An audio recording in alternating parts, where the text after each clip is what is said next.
इतिहासाच्या पाऊलखुणाच्या माध्यमातून आपण पेशवाईचा इतिहास पाहतोय। आपण पाहिलं पानिपतच्या पराभवानंतर नानासाहेब पेशव्यांचं निधन झालं। नानासाहेब पेशव्यांना 3 मुलं होती। सर्वात थोरला मुलगा विश्वासराव हा पानिपतच्या लढाईत कामी आला।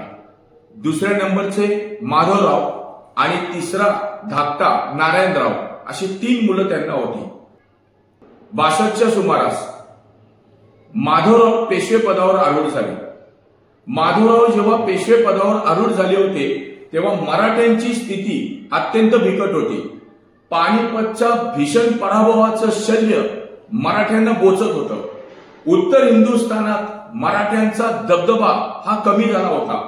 अशा वेळेस महाराष्ट्रामध्ये हैदराबादचा निजाम आणि म्हैसूरचा हैदर अली या 2 नव्या शत्रूंनी उचल खाल्ली होती।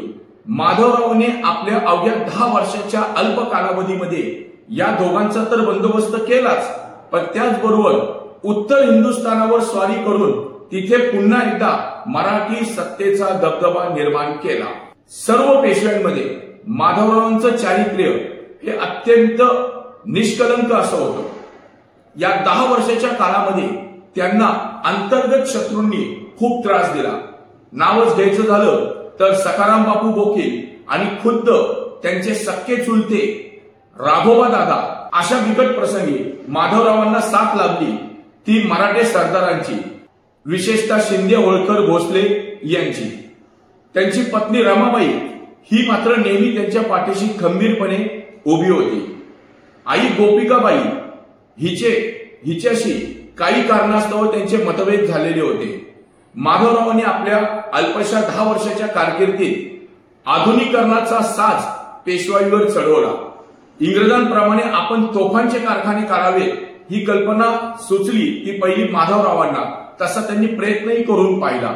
त्यांनी नाण्यांचा सुद्धा म्हणजे टाकसाळी सुद्धा सुरू केली होती। याचबरोबर शेतकऱ्यांसाठी तसेच पुण्यात पाणी पुरवठ्याची सुद्धा त्यांनी उत्तम अशी व्यवस्था केली होती।